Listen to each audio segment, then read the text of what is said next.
پھر آیت نمبر 30 اب 29 میں جو ہے وہ دنیا کی تخلیق کی بات کی گئی تھی، اب انسان کی تخلیق کی بات کی جا رہی ہے۔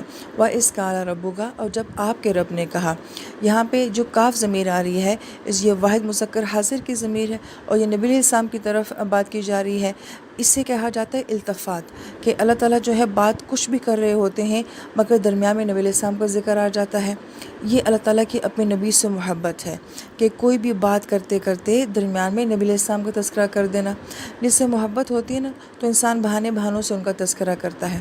اللہ کی ذات کو بہانہ نہیں چاہیے ہوتا، لیکن اللہ تعالیٰ کا یہ خوبصورت انداز ہوتا ہے کہ زمین آسمان کی تخلیق کی بات ہو رہی ہے، انسانوں کی تخلیق کی بات ہو رہی ہے، درمیان میں اللہ پاک فرماتے ہیں کہ نبی جب آپ کے رب نے جو ہے کہا تھا۔ اس لیے مفسرین کرام یہ فرماتے ہیں کہ یہ اللہ تعالیٰ کی محبت کا ایک خوبصورت انداز ہے۔ دل ملائکاتی فرشتوں سے انی بے شک جاعلن میں بنانے والا ہوں فی الارض زمین میں خلیفتاً خلیفہ۔ یہ لفظ قرآن پاک کا بہت ہی اہم ہے، خلیفہ۔ یہ خلف سے ہے، اور خلف کا ایک معنی تو ہوتا ہے کہ ایک کے بعد کسی دوسری چیز کا پیچھے آنا، جیسے کہ ہم اپنی اردو زبان میں کہتے ہیں کہ یہ میرا نائب ہے۔ تو جو آپ کا نائب ہوتا ہے نا، وہ آپ کا نائب کیوں ہوتا ہے کہ آپ جب نہیں ہوں گے تو وہ وہی کام کرے گا جو کہ آپ کرتے تھے۔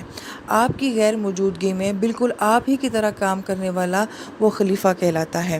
لہٰذا خلیفہ اپنے حکمران کا کیا ہوتا ہے؟ عکس ہوتا ہے، جیسے کہ باس کے بعد مینیجر ہوتا ہے۔ اور خلیفہ کے اندر کیا صفات ہوتی ہیں کہ اگر یہاں پہ اصل مالک موجود ہوتا تو وہ وہی کرتا کہ جو یہ خلیفہ کر رہا ہے۔ تو یہ اس کا مطلب ہے کہ خلیفہ اپنے مالک کا کیا ہوتا ہے؟ عکس ہوتا ہے۔ اب اللہ تعالیٰ نے انسان کو یہ کہا ہے کہ وہ خلیفہ ہے، تو گویا کہ اس انسان کے اندر جس کو اللہ پاک نے خلیفہ بننے کے لیے چنا ہے، اس میں اپنے رب کی صفات ہوں گی۔ ہمارے رب کی صفات کیا ہیں؟ یعنی کہ انسان اپنے رب کا عکس ہوگا۔ اللہ تعالیٰ رحمان ہیں، محبت کرنے والے ہیں، انصاف کرنے والے ہیں۔ تو جو دنیا میں اللہ تعالیٰ کا خلیفہ بن کے رہے گا تو گویا کہ وہ کیسا ہوگا؟ وہ بھی انصاف کرنے والا ہوگا، محبت کرنے والا ہوگا۔ اللہ تعالیٰ نے اپنی صفات کو جو ہے وہ انسانی روح کے اندر رکھ دیا ہے، اسی لیے انسان کو جو ہے وہ خلیفہ کہا جاتا ہے کہ انسان اپنے رب کا خلیفہ ہے، انسان اپنے رب کا عکس ہوتا ہے۔ قالو تو کہا، اتجعلو کنہوں نے کہا؟ فرشتوں نے کہا، اللہ تعالیٰ آپ بنائیں گے فیہا اس زمین میں من یفسد فیہا جو کہ زمین میں فساد کرے گا، ویسفک الدماء اور خون بہائے گا۔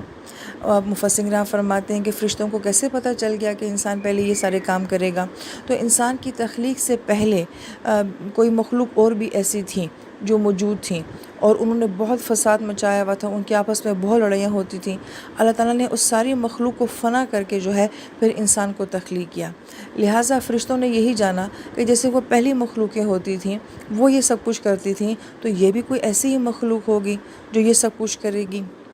اور پھر اس کے بعد جو ہے وہ اپنے بارے میں کیا کہتے ہیں کہ نسبح، کہ اللہ تعالیٰ ہم آپ کی تسبیح بیان کرتے ہیں، بحمدک آپ کی حمد کے ساتھ، ونقدس ہم آپ کی پاکیزگی بیان کرتے ہیں۔ تین لفظ یہاں پہ آئے ہیں، نسبح۔ نسبح کا لفظ جو ہے یہ سبحہ سے ہے، اور سبحہ کا مطلب ہوتا ہے پانی کے اوپر تیرنا۔ اب اس کو کیوں کہا جاتا ہے سبحہ؟ کہ جو شخص پانی کے اوپر تیرتا ہے وہ غوطہ نہیں کھاتا، وہ ڈوبتا نہیں ہے، وہ پانی کی سطح کے اوپر برقرار رہتا ہے۔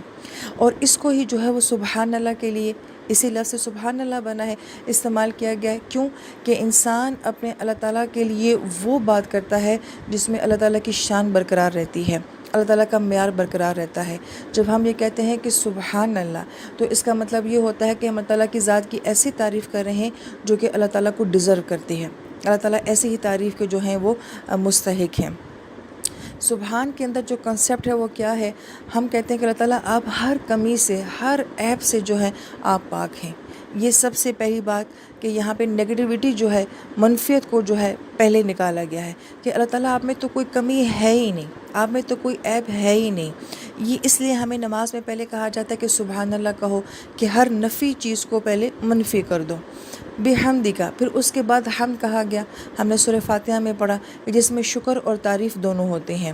اس کے بعد ہم پازیٹیو بات کا ذکر کرتے ہیں کہ اللہ تعالیٰ ساری تعریفیں جو ہیں اور سارا شکر جو ہے وہ کس کے لیے؟ آپ کے لیے ہے۔ لہٰذا سبحان میں ہم نے ہر کمی کا، ہر قسم کی منفی بات کا انکار کر دیا، اور اس کے بعد ہم نے پازیٹیو جملہ بولا الحمدللہ کہ تمام تعریفیں آپ کے لیے ہیں۔ یہی وجہ ہے کہ تسبیح کے بعد تحمید ہونا بہت ضروری ہوتی ہے۔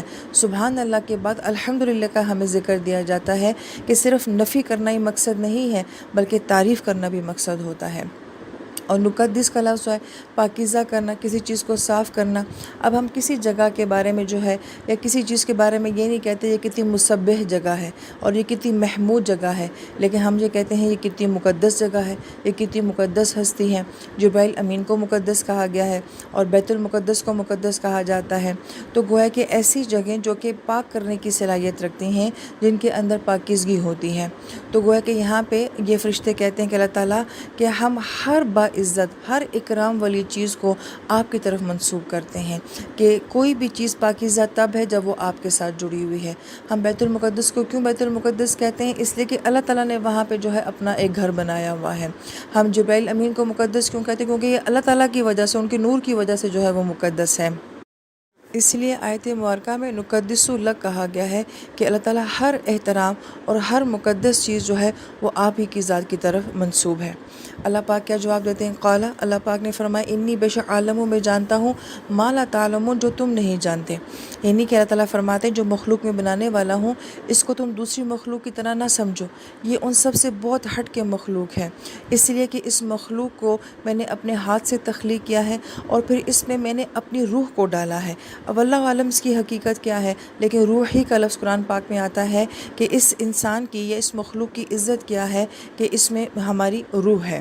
اس لیے تم نہیں جانتے کہ اس روح کا یا اس انسان کا یا اس مخلوق کا کیا مقام ہے، جو میں جانتا ہوں وہ تم نہیں جانتے۔